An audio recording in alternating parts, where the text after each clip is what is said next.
Pernah punya ide keren banget tapi bingung gimana cara mulainya? Nah, dalam 5 menit ke depan, kita bakal bedah tuntas gimana cara mengubah ide jadi kenyataan. Senjatanya, sesuatu yang kita sebut manajemen proyek.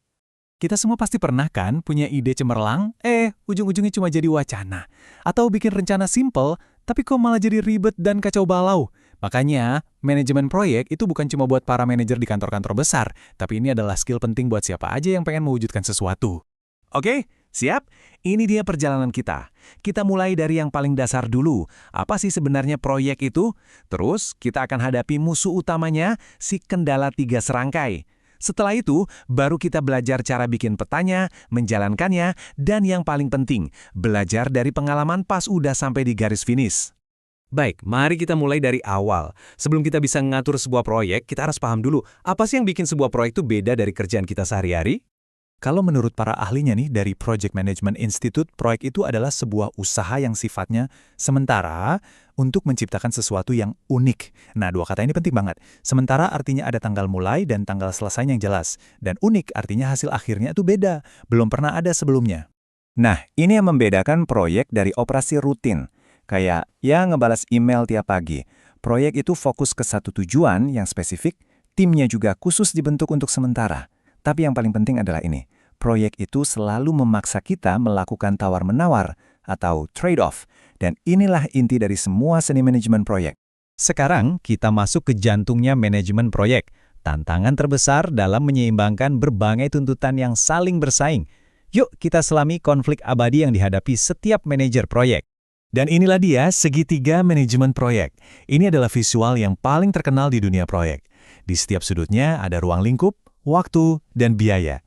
Dan ketiganya ini tuh saling tarik-menarik. Tujuannya untuk menghasilkan kualitas yang ada di tengah-tengahnya. Ini benar-benar seni menjaga keseimbangan.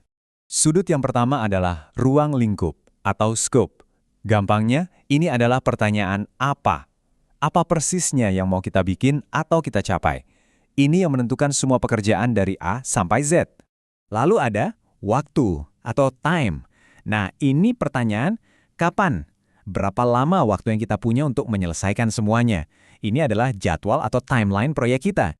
Dan yang terakhir, tentu saja, biaya atau cost. Pertanyaannya, berapa harganya? Ini mencakup semua sumber daya, mau itu uang, orang, atau bahan yang kita butuhkan buat menyelesaikan proyek.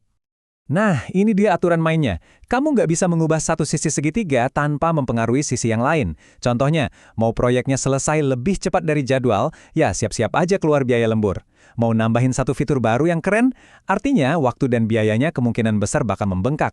Ini adalah permainan tarik ulur yang nggak ada habisnya. Oke, kita udah paham nih tantangannya. Terus gimana caranya para profesional merencanakan perjalanan mereka biar bisa melewati segitiga kendala ini? Yuk kita intip cara mereka membuat cetak biru sebuah proyek. Waduh, jangan panik dulu lihat diagram ini. Anggap aja ini kayak kita lagi cari rute tercepat di Google Maps, tapi untuk tugas-tugas proyek. Tujuannya cuma satu, menemukan jalur kritis. Apa itu? Itu adalah rangkaian tugas yang sama sekali nggak boleh telat. Kalau satu aja telat, ya kayak efek domino, semuanya bakal ikut telat dan tanggal selesai proyek jadi mundur. Nah, kalau mau alat yang lebih gampang dilihat dan lebih umum dipakai, ini dia. Gantt chart. Anggap aja ini to-do list super canggih yang memetakan semua kerjaan kita dalam sebuah timeline.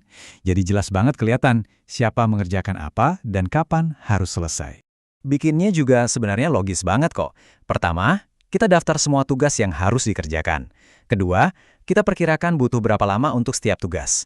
Ketiga, kita tentukan urutannya, mana yang harus selesai dulu sebelum yang lain bisa mulai. Terakhir, tinggal kita gambar deh dalam bentuk balok-balok di kalender proyek. Rencananya udah jadi, sekarang saatnya beraksi. Kita masuk ke fase eksekusi, di mana seorang manajer harus terus memantau kemajuan proyek supaya tetap di jalur yang benar. Coba bayangkan, manajer proyek itu seorang pilot. Nah, 3 laporan ini ibarat panel instrumen di kokpitnya. Laporan kendala itu kayak radar cuaca buruk, mendeteksi masalah di depan. Laporan kemajuan itu kayak pengukur kecepatan, memastikan kita sesuai jadwal dan anggaran. Dan laporan keuangan itu pengukur bahan bakar, biar kita nggak kehabisan sumber daya di tengah jalan. Proyek selesai, hore! Tapi, tunggu dulu, kerjaan belum 100% beres. Ada satu fase terakhir yang justru krusial banget, yaitu evaluasi. Ini adalah kesempatan kita buat melihat ke belakang dan jadi lebih baik lagi. Evaluasi setelah proyek itu punya dua fokus. Yang pertama, ya jelas, menilai kinerja manajer dan timnya. Tapi yang kedua ini, jujur aja, jauh lebih berharga buat kedepannya. Kita bedah prosesnya. Apa sih yang kemarin lancar? Di mana kita kesandung? Apa yang bisa kita perbaiki lain kali? Karena inilah tujuan utamanya.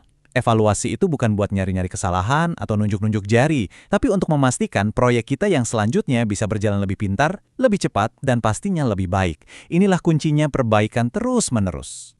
Nah, sebagai penutup, saya punya satu pertanyaan buat Anda. Bayangkan proyek Anda lagi kena masalah besar. Ruang lingkup, jadwal, dan anggaran semuanya udah dikunci, nggak bisa diubah. Kalau Anda terpaksa harus mengorbankan salah satunya, mana yang akan Anda korbankan duluan? Jawaban Anda akan menunjukkan prioritas Anda sebagai seorang manajer proyek. Terima kasih sudah menyimak.